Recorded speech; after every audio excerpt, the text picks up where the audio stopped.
Nah, ini adalah merupakan bagian terakhir yang akan kita bahas, itu tentang tipe-tipe hujan berdasarkan bagaimana mekanisme pembentukan. Yang perlu dipahami, hujan itu atau kondensasi itu terjadi kalau parcel udara berada pada wilayah yang tidak stabil, udara yang tidak stabil, sehingga terjadi pengangkatan massa udara.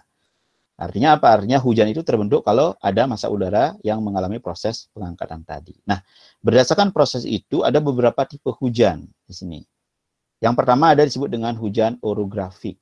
Jadi mekanisme pengangkatan udara yang dihalangi oleh topografi. Jadi kalau di sini misalkan ada uap air yang bergerak gitu ya, kemudian terjadi halangan oleh topografi ini, misalkan pegunungan dan sebagainya, maka dia akan terangkat ke atas. Nah, pada saat mengalami proses pengangkatan itu akan mengalami penurunan suhu sampai dengan kondisi di mana kondensasi itu terjadi, ya. Jadi gerakan udara itu dipaksa untuk naik ke atas oleh halangan topografi. Nah, dia akan menghasilkan hujan. Nah, hujan ini yang disebut dengan hujan orografis.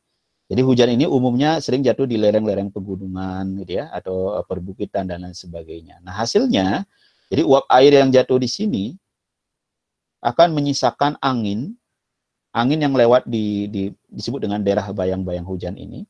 Nah, angin yang lewat ini umumnya itu memiliki kondisi angin yang kering. Jadi kalau Anda masih ingat ada angin bohorok gitu ya, angin gending dan lain sebagainya. Nah, inilah angin yang terjadi. Jadi karena apa? Uap air sudah semua terkondensasi atau sebagian besar terkondensasi di wilayah ini. Ya. Nah, itu yang pertama. Jadi pembentukan hujan atau proses pembentukan hujan karena ada halangan topografi. Kemudian yang kedua ada juga konvektif. Jadi kalau misalkan suatu wilayah itu menerima radiasi yang cukup tinggi, kemudian dia akan menyebabkan wilayah tersebut memiliki suhu yang tinggi. Nah, suhu tinggi di udara terbuka itu akan menyebabkan tekanan yang rendah. Ya. Karena tekanan yang rendah, maka udara tersebut akan lebih lebih ringan, maka dia akan bergerak ke atas. Nah, karena di sini akan terjadi kekosongan akibat ada pergerakan udara yang ke atas tadi, maka dia akan diisi oleh udara di sekitarnya yang memiliki tekanan yang lebih tinggi. Nah, umumnya udara-udara ini akan memiliki kandungan uap air, ya, sehingga dia akan terakumulasi, kemudian dia terangkat. Nah, pada saat proses pengangkatan ini, yang secara konvektif itu akan mengalami kondensasi, dan akhirnya dia jatuh presipitasi secara konvektif. Jadi gerakan massa udara tadi, dia bergerak ke atas, mengalami kondensasi, dan akhirnya terjadi curah hujan. Nah, itu yang disebut dengan hujan konvektif. Ya. Nah, kemudian yang ketiga itu disebut dengan hujan frontal. Ya, hujan frontal itu apa? Hujan frontal itu karena front itu ada lapisan. Jadi massa udara itu bergerak ke atas karena pertemuan dua massa udara yang memiliki sifat yang berbeda. Ada udara hangat, lembab, dan udara dingin, kering. Nah, itu kemudian bertemu. Ya, bertemu di sini. Jadi ada udara hangat, lembab, di sini ada udara dingin, kering. Nah, udara hangat, lembab ini dia akan bergerak ke atas, kemudian udara kering tadi, yang dingin dia bergerak ke bawah. Nah, ini ada garis yang namanya garis front. Ya. Nah, sini akan terus terjadi proses pergerakan udara ke atas, sehingga dia akan mengalami kondensasi dan nanti juga akan jatuh menjadi hujan. Nah, ini yang disebut dengan hujan frontal. Nah, kemudian baru ada yang terakhir itu adalah hujan siklonik. Hujan siklon karena ini, mohon maaf, ini bukan konvergensi ya. Hujan siklon dari konvektif. Prosesnya konvergen ya. Jadi tapi hasil yang hujan yang hasilnya adalah hujan siklonik. Jadi ya, terjadi hampir sama dengan front tadi, tetapi karena proses pergerakan rotasi bumi, maka gerakan udara ke atas itu bergerak memutar, sehingga dia membentuk suatu siklon. Ya. Jadi dia bergerak, massa udara bergerak horizontal, kemudian berasosiasi pusat tekanan rendah, kemudian pada saat dia bergerak ke atas terjadi perputaran, nah kemudian dia akan mengalami siklon. Nah, disitulah juga terjadi hujan. Nah, hujan itu yang disebut dengan hujan siklon. Jadi itu kira-kira ada 4 mekanisme pengangkatan massa udara yang menghasilkan 4 tipe hujan yang berbeda. Ada hujan yang disebut dengan hujan orografis, ya, hujan konvektif, hujan frontal, dan hujan siklon. Baik, itu kira-kira yang ingin saya sampaikan, ya. Jadi ini melengkapi bahan yang sudah diterima. Nanti akan ada beberapa mungkin waktu untuk diskusi. Saya akan mulai ini yang pertanyaan pertama.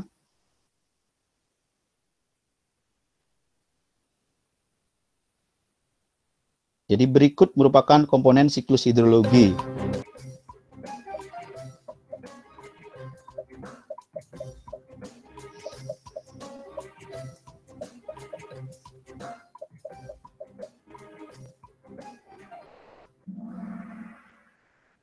Oh, ini ada 31 orang menjawab benar, ya.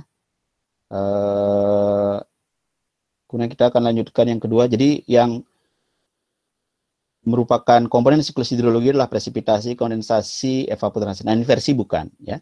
Jadi inversi, jadi ada kecuali, ya. Mungkin ada beberapa yang menjawab tidak membaca yang kecuali. Jadi ini siklus hidrologi, presipitasi, kondensasi, evaporasi, ada runoff dan sebagainya. Inversi bukan. Inversi itu adalah peningkatan suhu udara dengan ketinggian.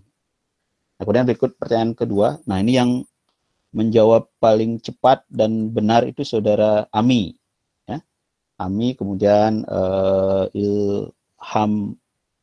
Ilhamur Rahman, ya. Kemudian ada Rizda dan seterusnya. Nah, ini baru satu pertanyaan. Kita akan lanjutkan ke yang kedua. Perbandingan presipitasi dan evapotranspirasi di wilayah gurun yang benar adalah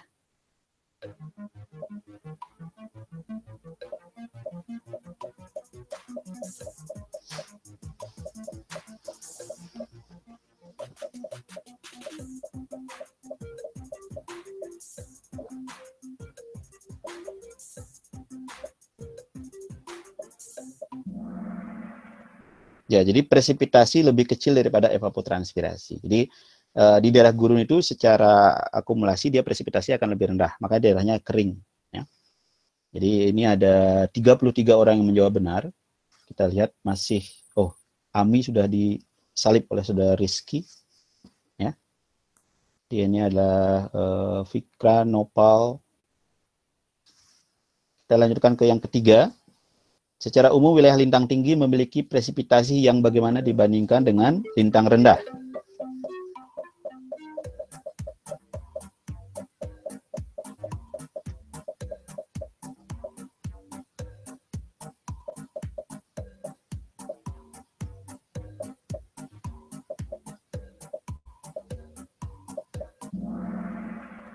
Jadi lebih tinggi, ya. Tadi sudah dijelaskan di dalam tabel itu, presipitasi di lintang tinggi itu secara umum lebih tinggi.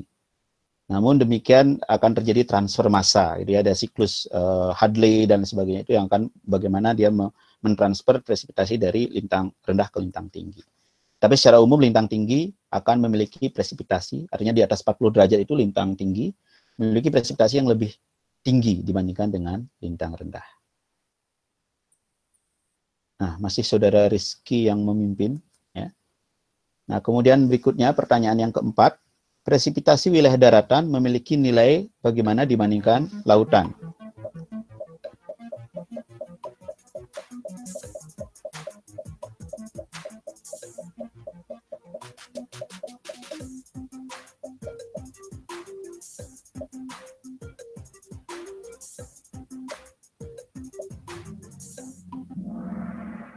Lebih rendah, ya. Jadi presipitasi daratan itu lebih rendah dibandingkan dengan lautan, ya.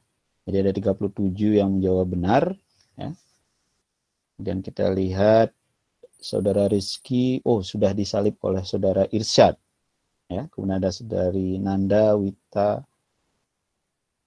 Kemudian kita lihat ini 5 besar, ya. Kita lanjut ke pertanyaan nomor 6. Ya, kondisi berikut merupakan kondisi stabilitas atmosfer kecuali ada kondisi yang stabil, tidak stabil, stabil bersyarat, atau tidak stabil bersyarat.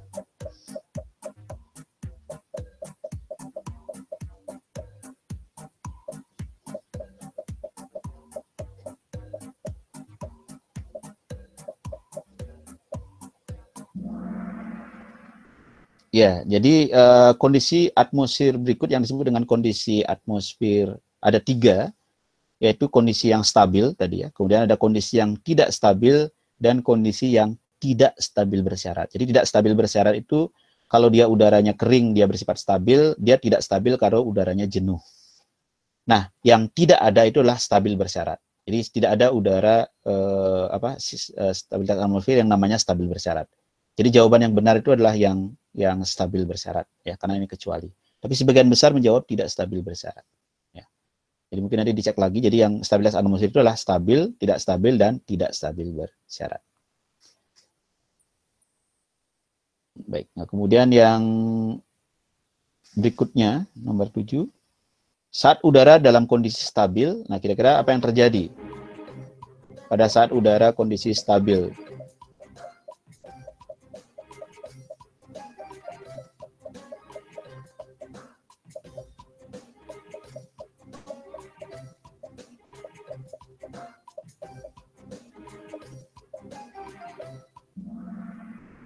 Ya, jadi kalau kondisi stabil tadi, DALR lebih tinggi dari ELR. Artinya dry adiabatik udara itu lebih rendah suhunya dibandingkan dengan kondisi lingkungan, karena dia DALR artinya kan lapse rate-nya lebih tinggi, berarti penurunannya lebih tinggi.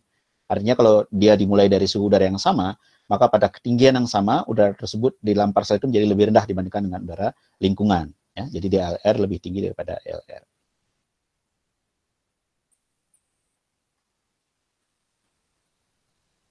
Nah, ini pertanyaan yang nomor 8. Apa yang dimaksud dengan presipitasi? Ya, tadi sudah saya jelaskan. Presipitasi itu apa?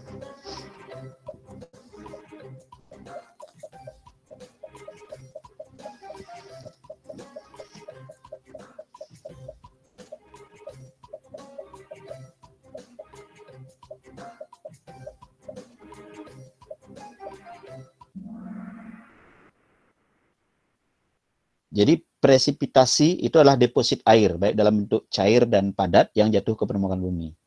Masih ada 16 orang yang menjawab jumlah deposit air yang ada di atmosfer. Jadi yang disebut dengan presipitasi itu adalah yang sudah jatuh di permukaan. Ya. Jadi kalau yang di atmosfer itu namanya precipitable water. Jadi yang able untuk terpresipitasi.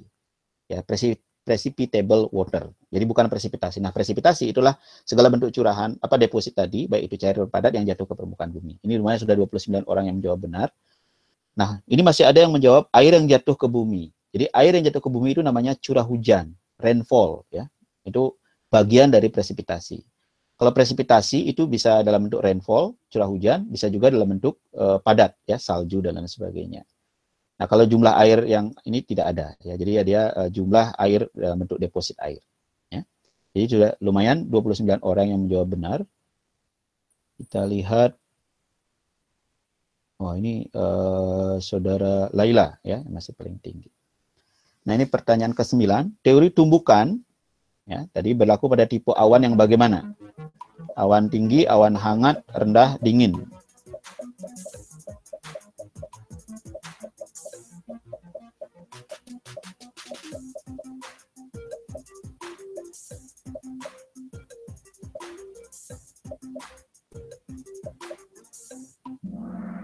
Wah, awan hangat ya. 36 orang menjawab benar. Jadi tadi ada dua teori dalam pembentukan awan, yaitu teori tumbukan dan teori Bergeron. Nah, teori tumbukan itu berlaku untuk awan hangat di mana suhunya akan lebih besar daripada 0 derajat ya. Jadi ada udara dalam bentuk air, karena awan hangat lebih dari 0 derajat, jadi butiran itu sudah dalam bentuk air.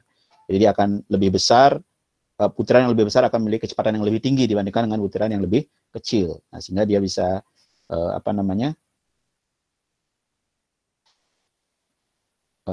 bisa sebentar ya, bisa menumbuk yang lebih kecil, sehingga nanti dia akan memiliki ukuran yang cukup besar. Nah, kemudian dia akan mampu melawan daya angkat ke atas sehingga jatuh sebagai hujan ya. Nah, kemudian yang kedua ada teori Bergeron. Nah, teori Bergeron itu untuk udara-udara tipe awan dingin ya, jadi suhunya disebut dengan super cold condensation atau kondensasi yang kondensasi pada saat kondisi dingin gitu ya. Dia akan berbentuk kristal es. Jadi kristal es tadi akan menarik butir-butir air kecil, nah, sehingga dia memiliki ukuran yang cukup, karena dia ditarik airnya sehingga dia tumbuh, kemudian dia ukurannya cukup dan jatuh sebagai hujan. Nah, kita akan lihat hasilnya. Masih saudara Laila. Nah, ini pertanyaan terakhir ya, yang nomor 10. Hujan karena pengaruh pegunungan. Jadi tipe-tipe hujan tadi ada disebut dengan hujan orografis, hujan siklonik, hujan frontal, hujan konvektif. Nah, kalau yang disebut dengan pengaruh pegunungan atau pengaruh topografi itu disebut dengan hujan apa?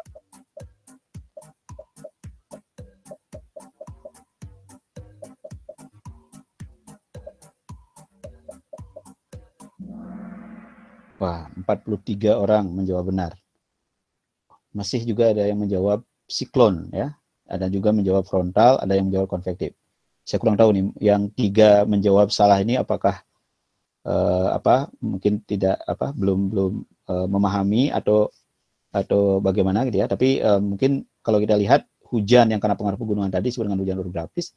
Kalau siklon itu hujan yang agak frontal tapi dia bergerak ke atas tapi bergerak memutar, ya. Nah, kalau frontal itu karena pertemuan 2 massa udara yang memiliki sifat yang berbeda, ya. Jadi ada udara hangat dan lembab dan udara dingin dan kering kemudian bertemu, 2 udara ini tidak bisa bercampur. Tapi dia akan nanti membentuk suatu bidang yang disebut dengan bidang front. Nah, itu sehingga dia terjadi pergerakan massa udara ke atas dan akhirnya jatuh sebagai hujan. Nah, ini adalah pertanyaan terakhir. Kita lihat siapa yang memiliki nilai yang paling tinggi. Saskia nomor 3, kemudian Rizda Arofah, ya. Kemudian yang terakhir adalah saudara Laila, ya. Jadi ini merupakan tadi dari hasil, ya. Bisa jadi karena saudara Laila ini menjawab 8 dari 10, jadi ada 1 yang salah. Saskia dan saudara Rizda menjawab 2 salah, 8 benar.